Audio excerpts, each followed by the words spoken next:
사랑하는 사람에게 받는 배신은 너무 가슴 아픈 일인데 저는 그 배신을 남편과 친한 친구 두 명에게 동시에 받았습니다. 저희 남편은 계속 전화해서 잘못했다, 한 번만 용서해달라 빌고 있는 중이고 친구 역시 제 남편에게 속았다며 저에게 용서를 구하고 있습니다.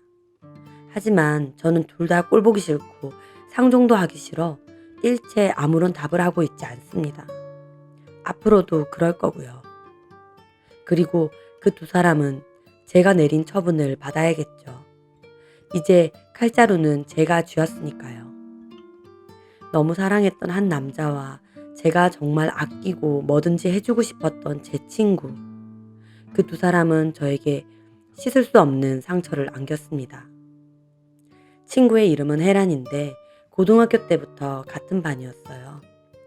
그땐 그냥 같은 반 친구 정도였는데 대학에 올라온 후 동창 모임에서 만나게 되면서 가까워졌습니다. 혜란이는 집이 좀 어려워 대학 진학을 하지 않고 간호조무사 학원을 다닌다고 했어요. 병원 일을 하면서 등록금을 좀 벌어서 나중에라도 간호대학을 진학하는 게 친구의 목표였는데 열심히 사는 친구가 참 멋져 보였습니다. 저희 아빠가 정형외과 병원장이신데 학원 수료 후 간호조무사 일자리를 구하는 친구를 저희 아빠 병원에 소개해 줬어요. 아빠는 딸 친구라서 월급이나 보너스 같은 것도 잘 챙겨주셨어요. 친구도 너무 만족하면서 잘 다녔고요. 만나면 서로 미래에 대한 얘기도 하고 남자친구 얘기도 하면서 참 잘 지냈어요. 나중에 서로 결혼하게 돼도 남편들끼리 다 함께 만나서 여행도 가고 자식들끼리도 잘 지내게 하자면서요.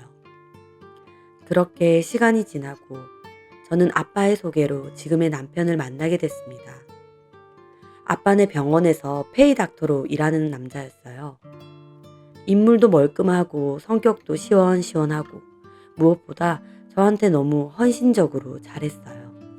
같은 병원이다 보니 혜란이에게도 병원에선 어떠냐고 물으니 진료도 잘 보고 환자들에게도 친절하다며 병원에서도 간호사들에게 인기가 많다고 하더군요.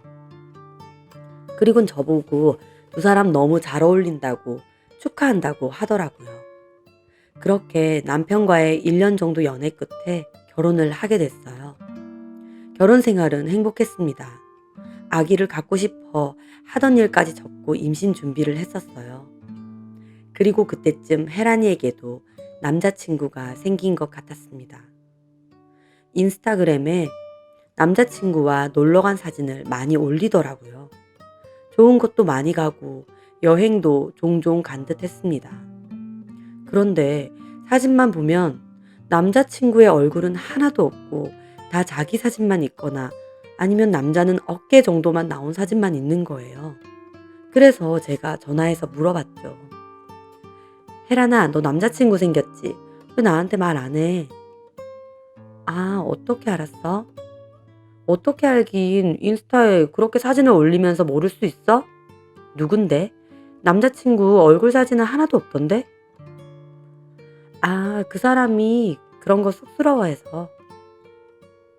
어디서 만났어? 섭섭하다. 나한테 그런 얘기 하나도 안 하고. 미안해. 요즘 우리 못 만났잖아. 다음에 만나면 다 말하려고 했어. 저는 오랜만에 친구 연애라 제가 괜히 신나서 이것저것 묻고 싶었지만 혜란이는 대답을 정확하게 하지 않고 자꾸 끝을 흐렸어요. 왜 그럴까 궁금하긴 했지만 다음에 만나면 얘기해 준다고 했으니 알겠다고 했죠. 그 다음엔 혜란이가 묻더군요. 너는 어때? 임신 준비한다는 거 잘 되고 있어? 잘 안 되네. 다음 달에 병원을 한번 가봐야 될 것 같아. 병원까지 가야 될 정도야? 부부 사이에는 아무 문제 없는데? 그럼 우리 사이야 아무 문제 없지. 내가 몸이 좀 약해서 그런가 싶기도 하고. 정말 부부 사이에 아무 문제 없어?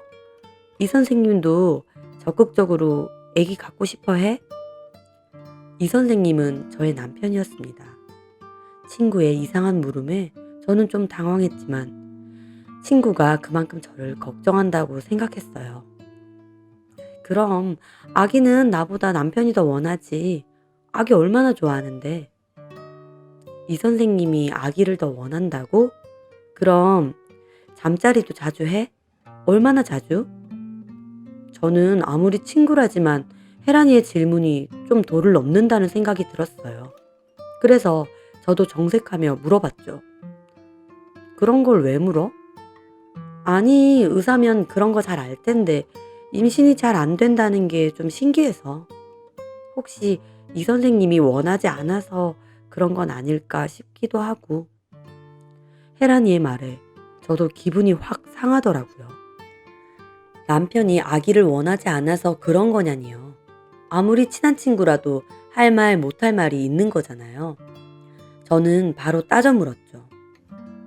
혜란아, 나 좀 기분 나쁘다. 우리 부부 사이의 일인데 네가 왜 그렇게까지 얘기해?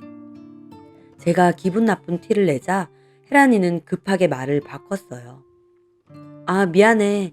나는 그냥 너가 걱정돼서. 아이 원하는데 잘 안 들어서면 스트레스 받잖아. 괜찮아. 천천히 준비하면 되고, 나나 우리 남편이나 나이가 많은 것도 아니고, 그렇게 조급할 것도 없는데 뭐. 그래, 알겠어. 내가 실수했네. 들어가. 그렇게 혜란이와의 통화는 끝이 났지만 영 찜찜했습니다. 최근에는 바쁘다는 핑계로 거의 보는 일이 없었어요. 제가 한 번씩 보자고 해도 이런저런 핑계로 약속을 미루는 일도 많았고요. 남자친구가 생겨서 그런가 보다 생각했는데 전화를 끊고 생각해보니 뭔가 의도적으로 저를 피하는 기분도 들었습니다. 그렇게 며칠이 지났는데 남편이 세미나가 있어서 경주를 가야 된다고 했어요. 종종 세미나나 협회 모임이 있다고 출장을 가거나 늦게 들어오는 때가 있었는데 이번에는 멀리 간다고 생각했죠. 그렇게 남편은 출장을 떠났고 저는 집에서 쉬다가 무심코 친구의 인스타그램에 들어가게 되었어요. 그런데 친구가 1시간 전에 사진을 올렸는데 장소 태그가 경주인 거예요. 너무 오랜만에 와본 경주. 설레고 좋다. 그를 기다리며 라떼 한 잔. 사진 밑에는 이렇게 쓰여져 있었습니다. 별거 아닐 수도 있는데 여자의 촉이랄까요? 이상하게 기분이 묘한 거예요. 공교롭게도 저희 남편도 경주에 갔는데 혜란이도 경주라니. 약간 묘한 기분으로 혜란이의 인스타그램 사진들을 하나씩 봤어요. 사진 중에는 호텔에 가서 혼자 찍은 사진도 있었어요. 거기엔 이렇게 적혀 있었습니다. 제주도 바다뷰가 너무 좋다. 사랑하는 사람과 함께라서 더 좋은 걸지도. 제주도? 저는 그 사진을 올린 날의 날짜를 봤더니 한 달 전이었어요. 그 순간 저는 이게 뭐지? 싶었습니다. 왜냐면 날짜를 보니 저희 남편이 저번 달에도 학회 때문에 제주도에 간 적이 있는데 마침 그날인 거예요. 점점 의심이 샘솟기 시작했습니다. 그러다가 발견한 건 사진에 찍힌 남자의 지갑이었습니다. 남자 얼굴은 없이 음식 사진만 찍은 데이트 사진이었는데요. 테이블 위에 올려진 지갑 끄트머리가 보이더군요. 저희 남편이 쓰는 지갑과 같은 것이었습니다. 색깔이나 브랜드 전부 다요. 저는 너무 혼란스럽더라고요.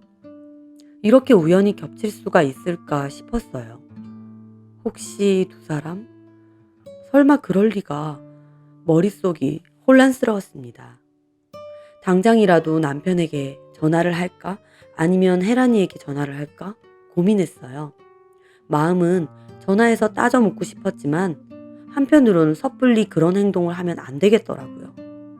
그래서 저는 병원에 전화를 걸어 수간호사님께 연결을 해달라고 했습니다. 저희 아빠 병원에서 오랫동안 일하셔서 병원 사정도 잘 아시고 당연히 저랑도 많이 보신 분이었어요. 안녕하세요, 수간호사님. 저 시연이에요. 좀 물어볼 게 있어서요. 아, 시연씨 오랜만이에요. 무슨 일인데요? 전화를 돌려받은 수간호사님이 저에게 묻더군요. 혜란쌤이요. 제 친구인 거 아시죠? 아, 혜란쌤요? 오늘 혹시 쉬는 날인가요? 제 물음에 수간호사님은 선뜻 대답을 하지 않더라고요.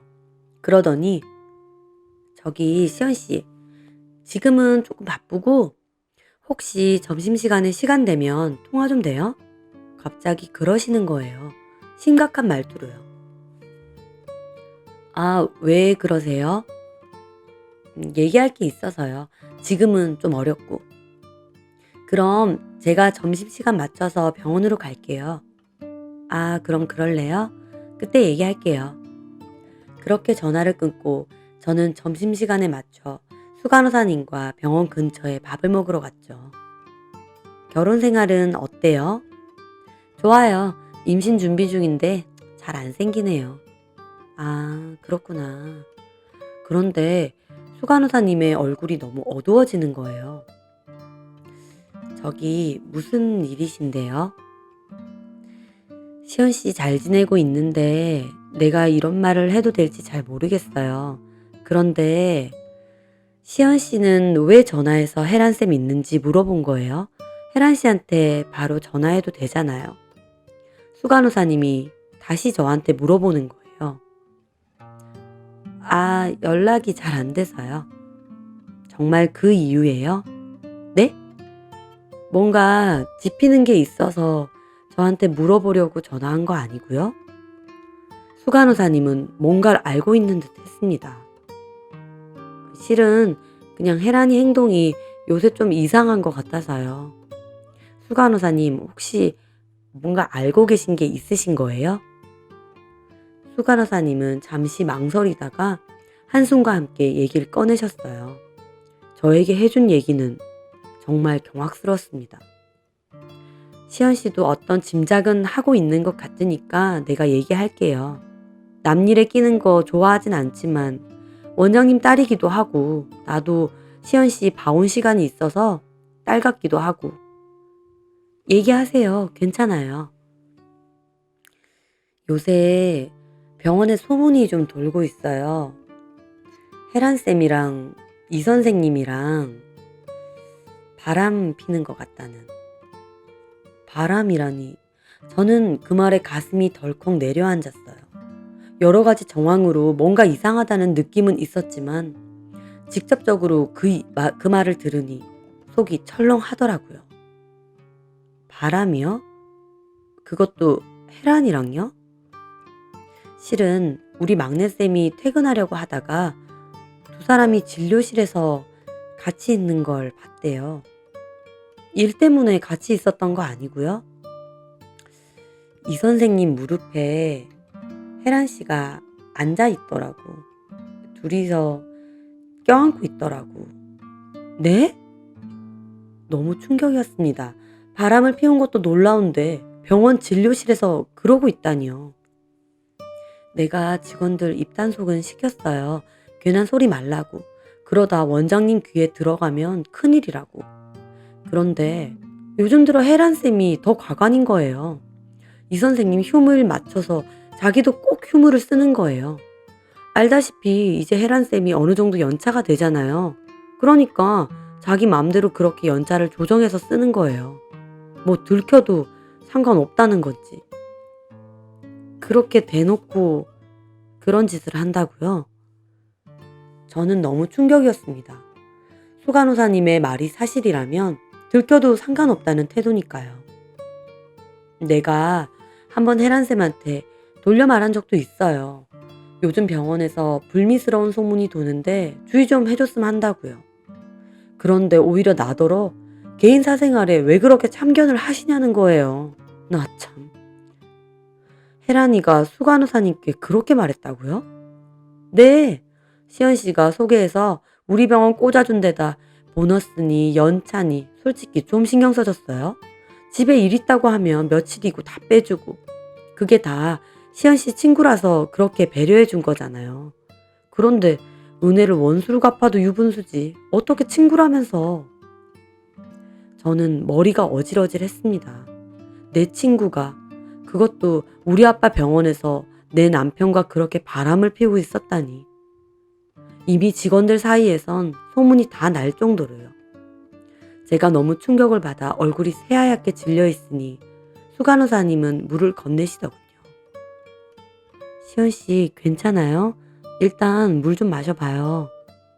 네. 짐작이 있어서 나한테 혜란 씨 휴무냐고 물어본 거죠? 뻔해요. 오늘도 이 선생님 세미나 있으니까 그거 따라간 걸 거예요. 자주 그랬나 보네요. 휴무일을 늘 마쳤으니까요. 시연 씨에게 말을 하는 게 맞나 나 혼자 고민하던 차에 시연 씨도 마침 전화가 왔길래 내가 얘기하는 거예요. 내가 좀 더 인생 더 산 선배로서 얘기하는데 이럴 때일수록 정신 차려서 증거 제대로 모아야 돼요.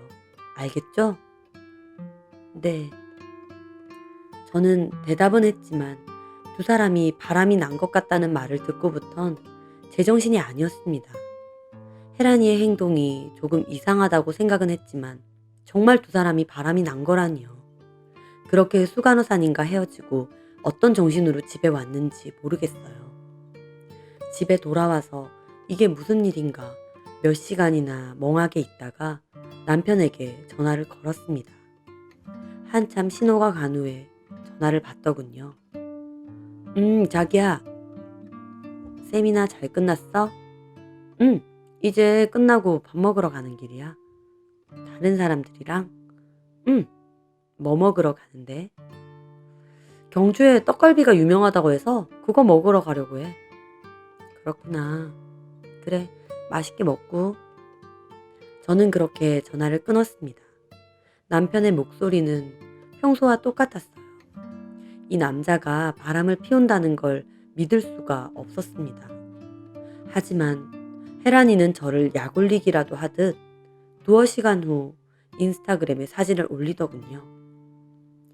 경주 수호정에서 떡갈비. 경주에 왔으면 떡갈비는 먹어봐야지. 같이 먹어서 더 맛있다. 매일 이렇게 좋은 곳 다니고 맛있는 거 먹으러 다녔으면. 기가 막혔습니다. 이건 마치 저 보란 듯이 하는 행동이었어요. 어떻게 이럴 수가 있을까? 나한테 왜 이럴까? 어떻게 친구와 내 남편이 내가 가장 사랑했던 두 사람이 나를 배신할 수 있을까? 저는 그날 밤을 꼴딱 새고 생각하고 또 생각했습니다. 그렇게 아침쯤 저는 기절하듯 잠이 들었어요. 얼마나 잤는지 남편이 저를 깨웠습니다. 하루를 꼬박 잠든 건지 벌써 해가 지려고 하고 있더군요. 남편은 당신 어디 아프냐고 물어봤습니다. 남편 얼굴을 빤히 봤어요. 정말 아무것도 모른다는 순진한 얼굴로 저를 걱정하고 있더군요. 저는 남편을 가만 쳐다보다 충동적으로 불쑥 말했습니다. 왜 그랬어? 제 물음에 남편은 어리둥절해 하더군요. 뭘? 왜 혜란이랑 그랬냐고. 남편은 제 말에 눈이 토끼눈처럼 동그래졌습니다. 그게 무슨 말이야? 혜란이한테 다 들었어. 당신이랑 만난다고. 저도 모르게 갑작스럽게 나온 거짓말이었습니다. 지금도 제가 왜 그때 그런 말을 했는지 모르겠어요. 머릿속으론 수 간호사님 말처럼 증거를 따박따박 모아서 정확히 따지고 싶었는데 남편 얼굴을 보자 저도 모르게 그렇게 말했습니다. 충동적으로 한 말인데도 남편은 예상치도 못했는지 얼굴이 새파랗게 질리더군요. 혜란쌤한테 들었다고? 그래, 당신이랑 경주 갔다고 하던데. 저번 달은 제주도 가고. 나한테 그러던데. 제 말에 남편이 벌떡 일어났습니다. 미친 거 아니야 그 여자? 내가 무슨... 아니라고? 진짜 아니야? 아니야. 경주 수호정에서 밥 먹은 거 아니야? 혜란이의 인스타그램에 적혀있던 상호였습니다. 제가 구체적으로 장소까지 말하자 남편은 정말 혜란이가 저에게 얘기를 다 한 줄 알았는지 얼어붙더군요. 언제까지 나 속일 건데? 혜란이가 직접 다 얘기했다고. 당신이랑 바람 났다고. 게다가 병원에선 이미 소문이 파다하다며. 당신 간도 크다. 우리 아빠가 원장으로 있는데 그 병원에서 직원이랑 그것도 내 친구랑 바람을 펴. 내가 아무것도 모르는 줄 알았어. 제 말에도 남편은 끝까지 부정하더군요. 말도 안 돼. 내가 무슨 절대 아니야. 저는 화가 머리 끝까지 나서 마지막 경고를 했습니다. 좋아. 그럼 지금 혜란이 부를게. 삼자 대면해. 그럼 되겠어? 아무런 증거도 없이 저도 막무가내였습니다. 그냥 이렇게 몰아붙이면 남편도 사실을 털어놓을 것 같았어요. 남편은 잠깐 망설이다가 오히려 더 큰 소리를 내더군요. 그래, 불러. 나도 너무 억울하다. 지금 불러. 삼자 대면 하자고. 저는 남편 보는 앞에서 혜란이에게 전화를 걸었습니다. 시연아, 무슨 일이야? 너 지금 우리 집 좀 와줘야겠어. 너네 집? 왜? 왜냐니? 네가 더 잘 알지 않니? 제 말에 혜란이는 한참이나 말이 없었습니다.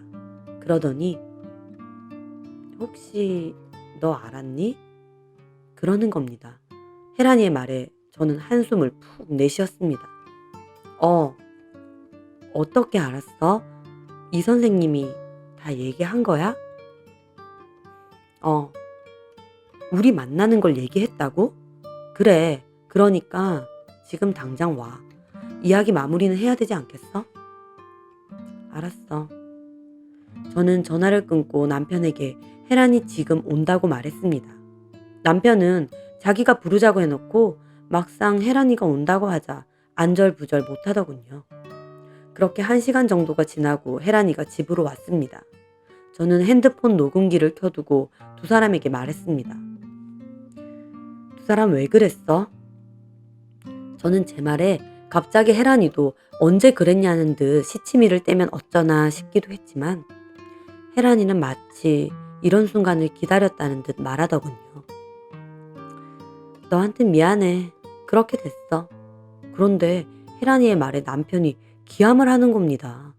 뭐가 그렇게 돼? 지금 무슨 소리 하는 거야? 뭐가요? 우리 만나는 거 시연이한테 다 얘기했다면서요. 우리가 뭘 만나? 혜란쌤 미쳤어?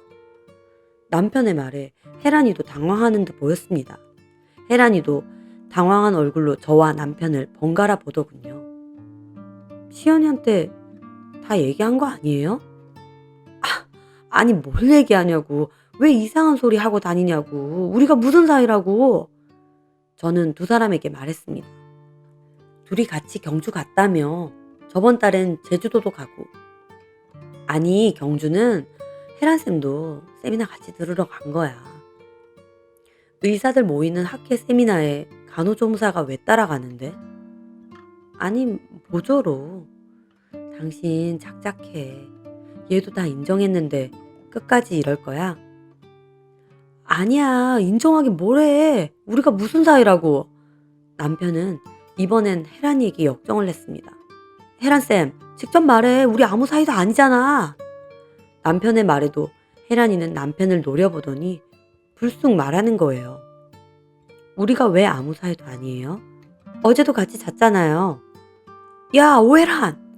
남편은 소리를 확 질렀습니다. 듣고 있던 저는 머리가 다 어질어질했습니다. 내가 미쳤냐? 너 같은 애랑? 너랑 나랑 무슨 사이라고 그딴 소리를 해? 너 같은 애? 지금 너 같은 애라고 했니? 그래, 내가 돌았냐? 너 지금 나하고 우리 와이프 사이 갈라놓으려고 수쓰는 거지? 평소에도 시연이 부럽다 어쩌다 하더니 지금 자격지심에 돌아서 이딴 짓 하는 거잖아. 자격지심? 야, 너랑 나랑 진짜 아무 사이 아니야? 혜란이가 열을 내든 말든 남편은 저를 붙잡더라고요.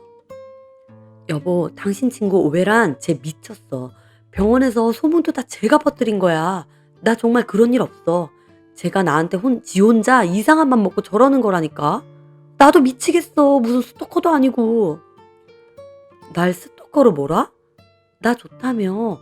이혼하고 나랑 살 거라며. 오해란 씨, 제가 미쳤습니까? 이혼하고 당신 같은 여자랑 살게. 미치려면 곱게 미쳐요. 애먼 사람 잡지 말고. 당신 병원에서도 해고야.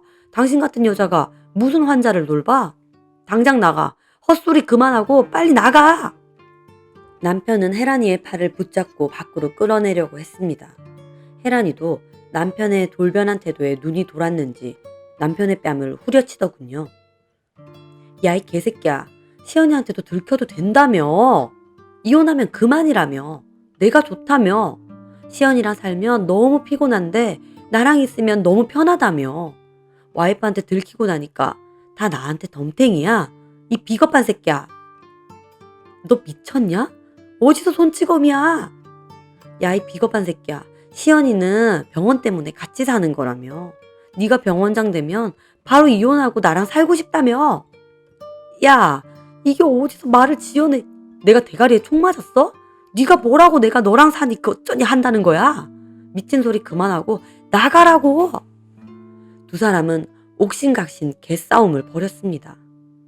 기가 막히고 머리도 아프고 내가 왜 이런 일을 겪어야 하나 온갖 감정이 다 들더군요. 둘 다 그만해. 핸드폰에 녹음 다 했어. 여보, 진짜 아니야. 됐고. 혜란이 너 상간녀 소송할 거니까 기다리고 있어.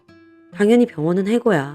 우리 아빠 병원에 다니면서 내 남편하고 그렇게 추잡스러운 짓 벌이는 거면 이 정도는 각오했겠지.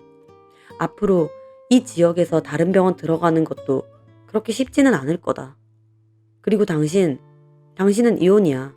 다른 사람도 아니고 내 친구랑, 그것도 우리 아빠 병원에서 직원들한테 소문날 정도로 그러고 다닌 주제에 이제 와서 뻔뻔하게 나 당신 이렇게 밑바닥인 줄 몰랐어. 아빠한테 다 얘기할 거고 우린 끝이야. 제 말에 남편은 저를 붙잡았습니다. 아니야, 진짜 억울해. 제가 다 꾸며낸 일이야. 난 당신밖에 없어. 남편이 울고불고 매달릴 때도 혜란이는 아무런 말도 하지 않고 가만히 있더군요. 그러더니 불쑥 그러는 겁니다. 넌 좋겠다. 이런 일이 생기면 네 맘대로 다 할 수 있어서. 뭐?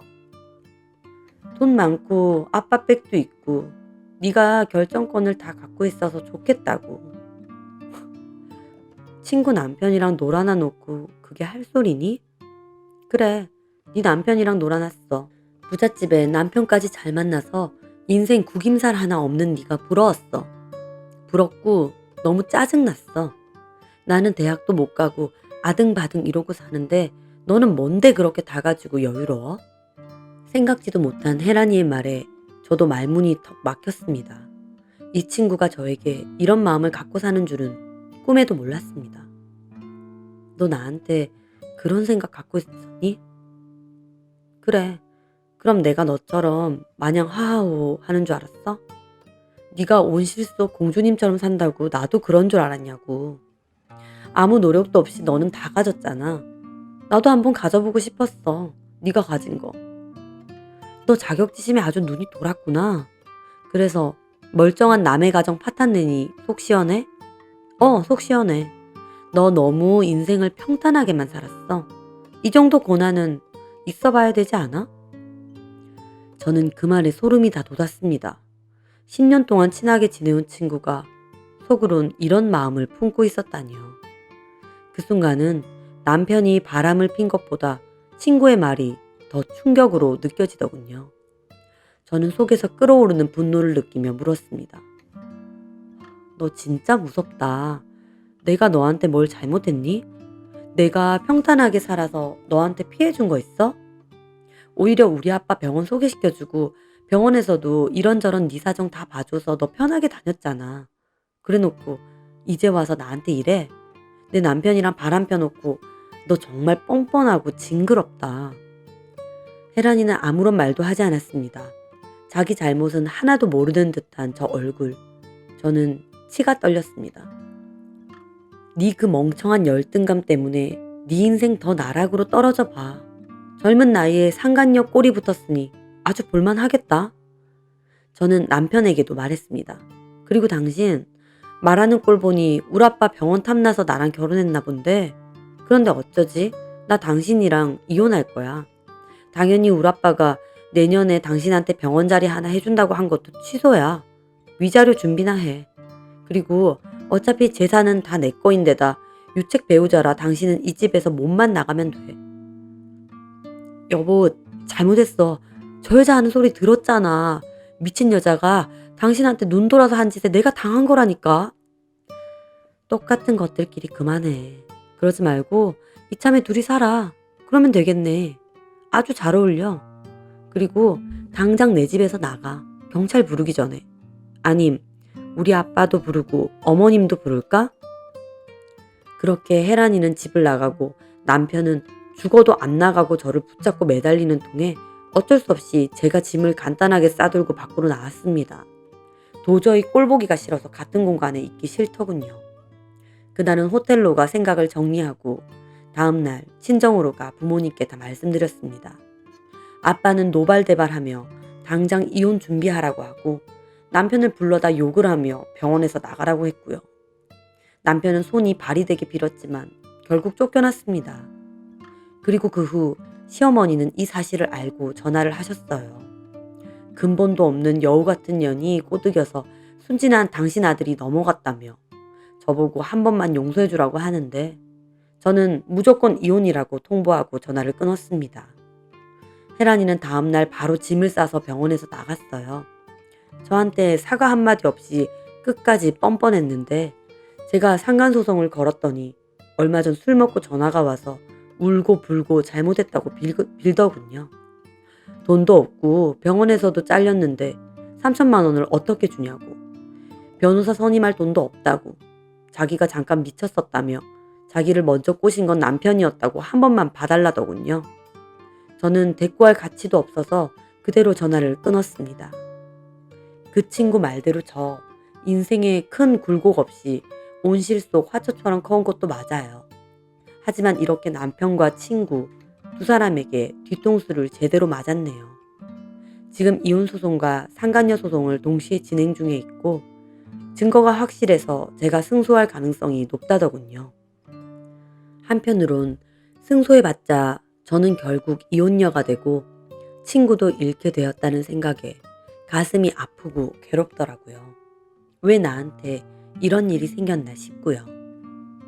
하지만 얼마 전 이 사실을 다 아는 다른 친구가 말하길 오히려 이런 일로써 진짜 곁에 두어야 할 사람과 아닌 사람을 구별했다고 생각하라며 아기가 없을 때 차라리 이런 사달이 나서 다행일지도 모른다고 하더군요.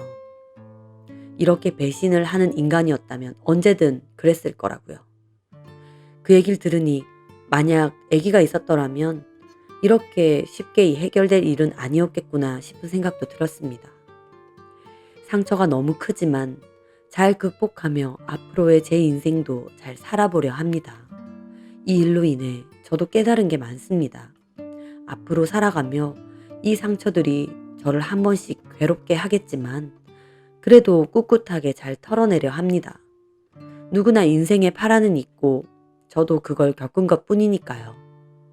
제 사연 들으시는 분들도 힘든 일이 있으셔도 잘 털어내시고 행복하시길 바라겠습니다.